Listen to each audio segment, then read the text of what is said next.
Hi, everyone. Good afternoon. Who has gone to the Ghost Ride already? No one has gone to Ghost Ride? Everyone's just watching, talks the whole time? You know, so who has met some new friends here that you haven't met before? All right, okay, good, right? Well, you're just sitting with him, right? Yes? Okay, so that's very normal, right? You see this big room and they just have like four people together, and there's two chairs that are open right there. And there's one guy alone, there's a chair, and there's another guy alone, right? So I think you four know each other, right? That's my impression.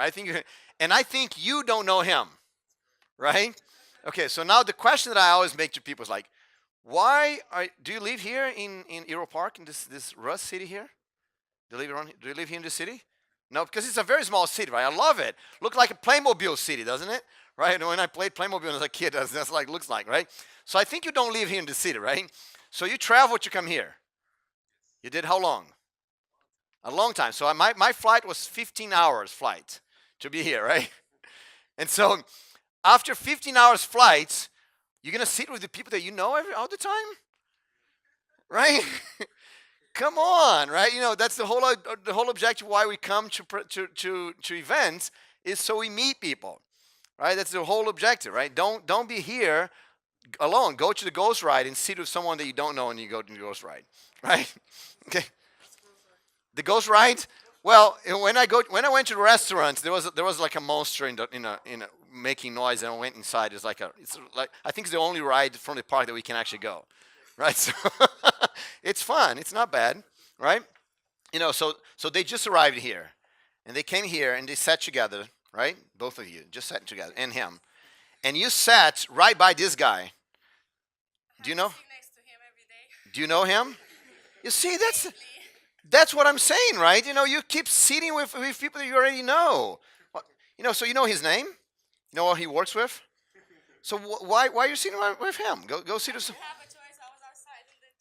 Right.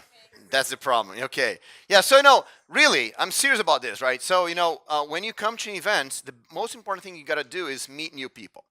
That's what's going to make a big difference for your business, for your career, right? Is if you are able to meet new people. So let's experiment. It's very hard because we're all nerds here, right? Of course, we're all nerds, right? We are in amazing Euro Park, and we're inside a room listening to someone to give a speech, right? Of course, we're all nerds, right? There's no other way to explain that. Okay, so and the thing is, you know the difference between an introvert nerd and an extrovert nerd? No? So the introvert nerd, right? He looks to his feet when he talks to you, right? The extrovert nerd, he looks to your feet when he talks to you. So that's how we are, right? We are all like this. We cannot talk with other people because we're looking to our feet. That's why we wear funny shoes, because then people look at, oh, that's a funny shoe. That's a conversation started, right? Okay, so that's what we're gonna do right now is very simple. Look around, see if you find someone that you don't know, and say hello.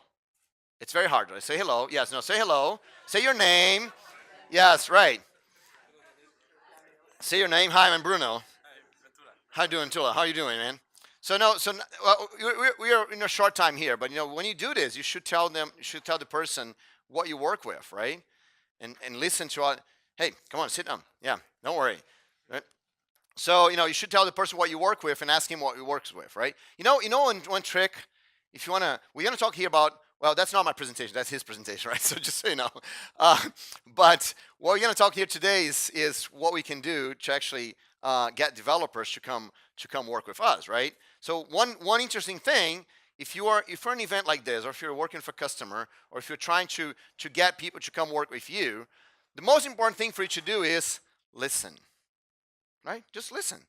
People love to talk about themselves, right? So you just say what kind of work you work with, so the person start talking, right? That's easy.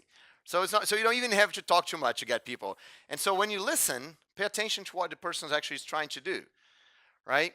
Because I tell you one thing, you can get, if you want to attract developers to come work with you, to come work on your platform, to come be a customer for you, you have to understand what they want, right? And so you have to listen very carefully, because it's not about you.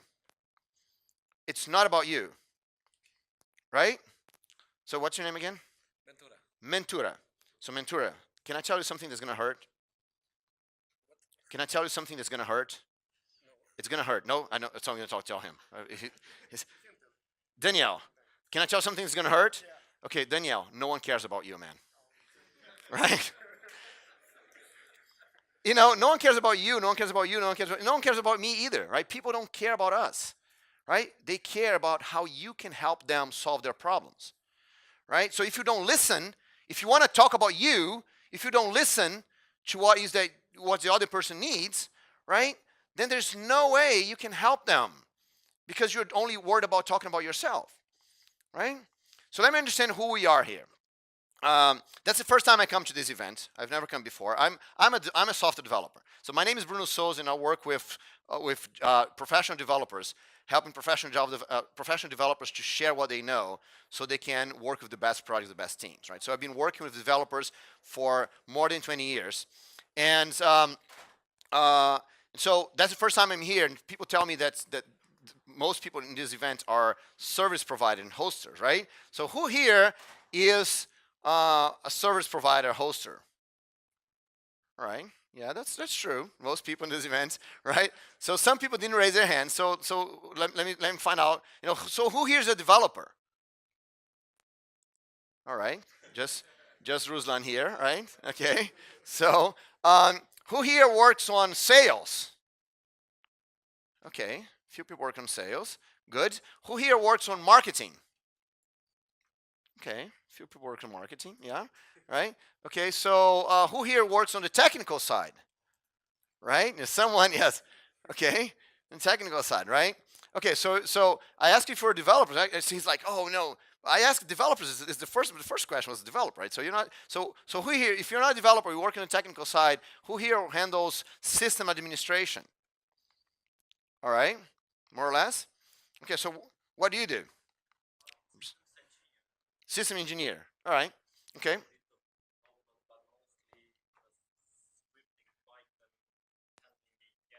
Okay. So yeah. So who works on automation? Automation is an important part. Who works on automation here?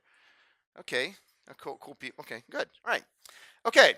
So so one of the things is one of the biggest markets that we have right now. One was like not. I'm not sure in terms of numbers the biggest, but a very strong market that we have right now is the market for developers, right? Developers are looking for cloud provider. Okay, so who's already provide cloud infrastructure service here? Okay, yeah, right. No, just hosting. Yeah, no. All right. I don't get anything right here, right? So what do you do, sir? Technical support. Okay. All right. Cool. Okay. So that's a good question. So who here works on customer support? Yeah. Okay. Right. So everyone. Okay. Yes. Everyone. All right. So so one of the things that one of the most important things that everyone in the company needs to understand, right? If doesn't matter if you're customer support, doesn't matter if you even if you don't talk with customers, right? It's that we have to learn how to listen. Actually for the sales people right here, a lot of people from the sales guys, they want to sell something, right?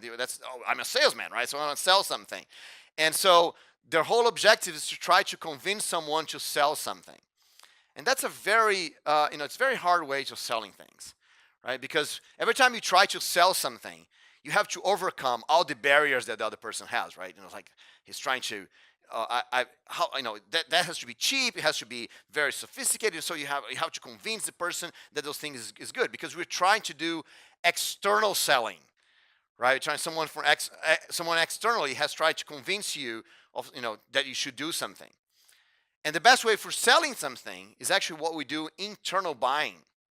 It's not selling at all, right? It's that the person wants to buy, right?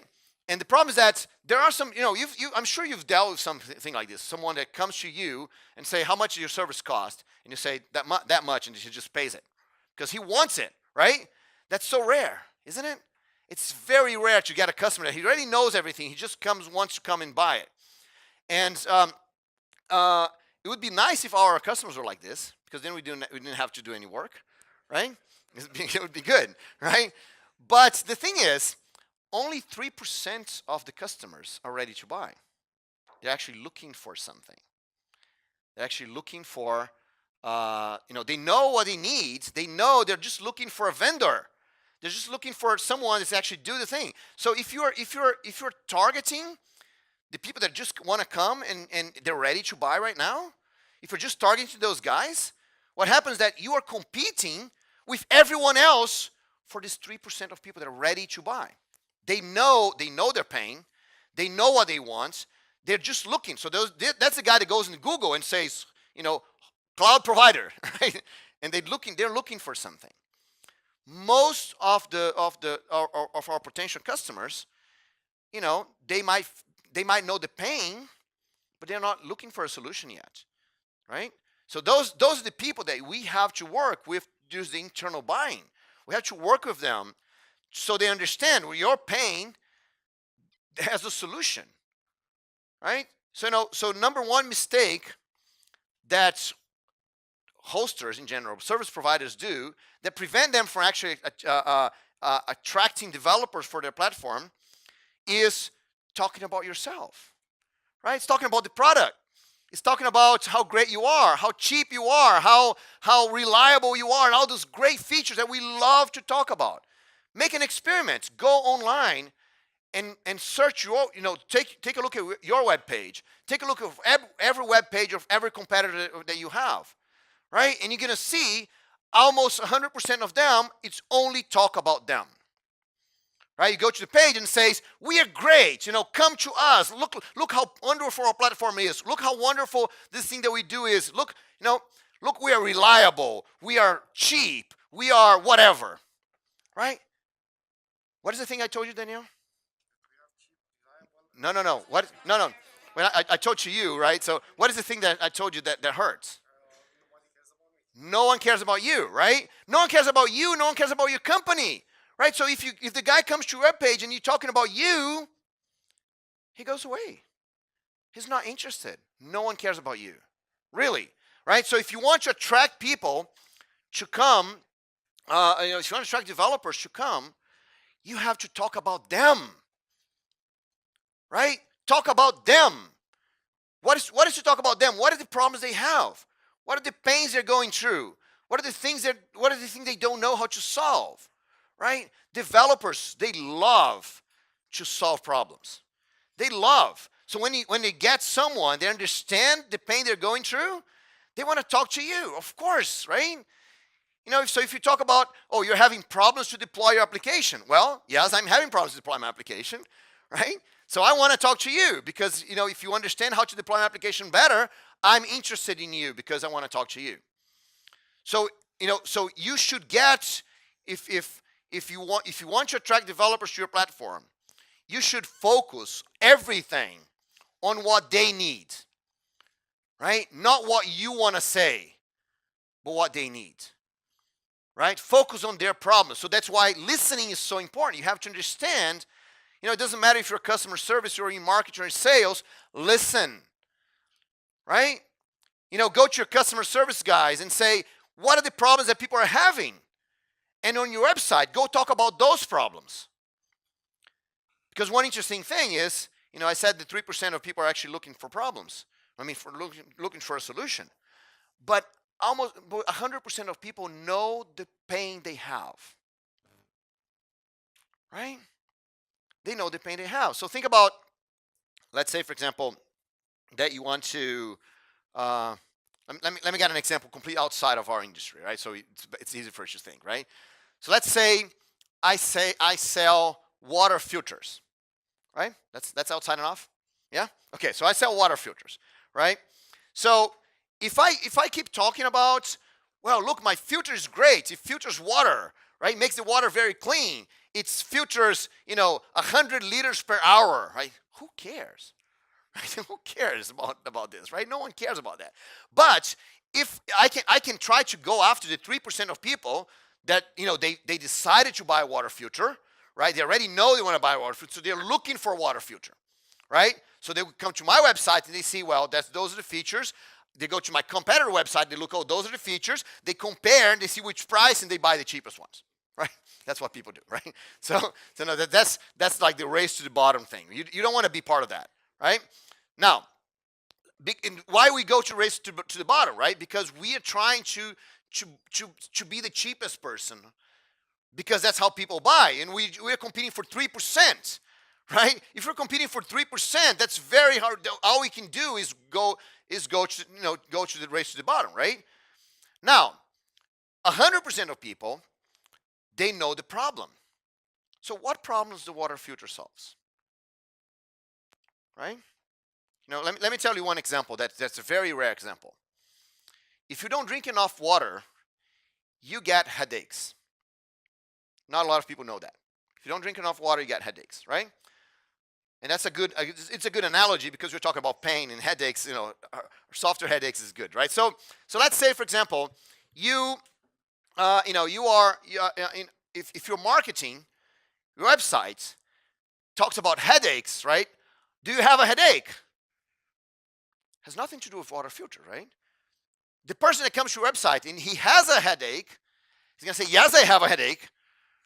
It's about me, right? It's not about you anymore. It's about me now. Oh, you have a headache? Yes, I have a headache, right? And then you can say, look, there's 3 main reasons why you have a headache, right?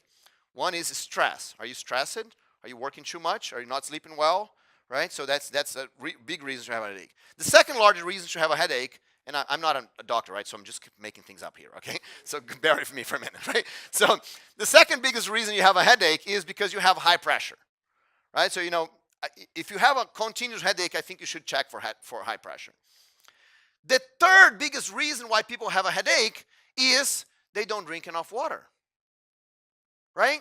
Do you drink enough water? Well, to be honest, I don't drink enough water. I'm actually very thirsty right now. You know what? We sell this amazing water filter that's made specifically for people that don't drink enough water, because we have a little blink light that says you didn't drink enough water today, so drink 1 more cup or something. I don't know, I'm just making up, right? So you talk about their problems, right? Once you talk about their problems, they are interested in you. And the thing is, now that you are talking about their problems, you're not talking to 3% of people that are looking for water filters. You're talking for 100% of people that have headaches, right? And it's not really true about this, right? Because actually about 1/3 of people, they have the problem, they understand they have the problem, and they don't care, right? They have daily headaches and they live with it, and they take medicine, that's it. They don't worry about it, right? And that's true. You've seen a lot of times, you've seen customers that they're suffering every day because they don't deliver the application right. Their customers are complaining, and they're just fine, right? They don't care, right? So you can't sell anything to those people, right? So you have to sell to the 70% of people that actually want to solve their problem, right? So forget about those. We can't solve their problem, right? We have to wait until their problem get big enough that you look for something. But if you talk about their problems, right? Then what's happened is that they will come to you.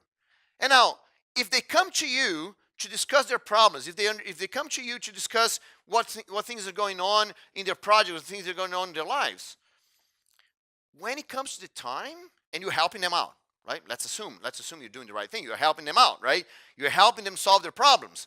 When it comes to the time that this guy is going to decide who is going to be, the provider that's going to work with, who do you think he's going to choose? Do you think he's actually going to go on Google and search for all kinds of providers and choose the cheapest one? Or he's going to trust the person that's helping him out for a long time, right? So this whole thing I'm talking about here is something that everyone calls, you see in the literature all the time, they call content marketing, right? That's very simple, content marketing, right? You create content for people. The thing is, that's on the literature, content marketing, and people apply, oh yes, content marketing. So I'm going to create a lot of content that talks about me, right? No, you're supposed to talk about their problems all the time, right? So if you want to attract developers to your project, to your platform, to your services, understand what they want, understand what they need, understand the pain they're going through, right? And sometimes you have to understand even more than the pain they're going through. Understand what are the things that they don't see, like the water filter example, right? sometimes you have to understand, okay, the water filter helps your headache because I really understand what water helps you. So that's the same thing. So if you're a cloud provider, if you're a host provider, what is your solution? What is the benefit that your solution brings to people? It's not about the features.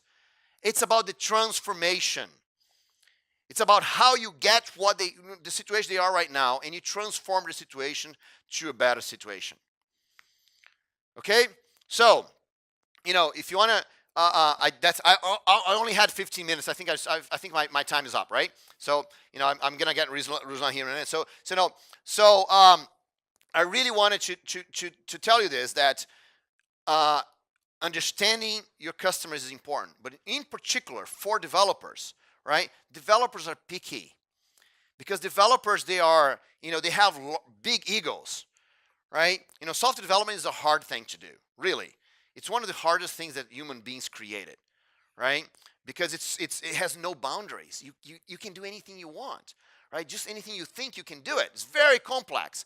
So the people that survive in that environment, they think that they're great, right?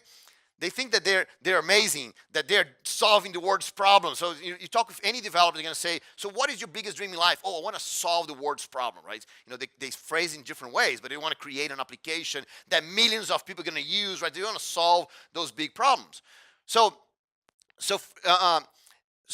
Because they're picky, right? Every time you talk with them, you have to understand their language. Right? Because if you talk things that doesn't make sense, or if you try to use difficult words that you don't understand what they are, and you try just to sound cool with some things, they'll pick it up, and they're gonna say, you don't understand developers, right? So be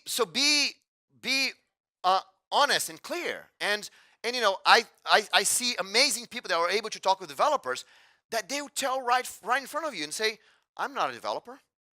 You know what? For example, I'm from the Java community, right? One of the most amazing marketing person in the Java community is a lady called Yolande Pourrier. She handles the @Java Twitter account, right? She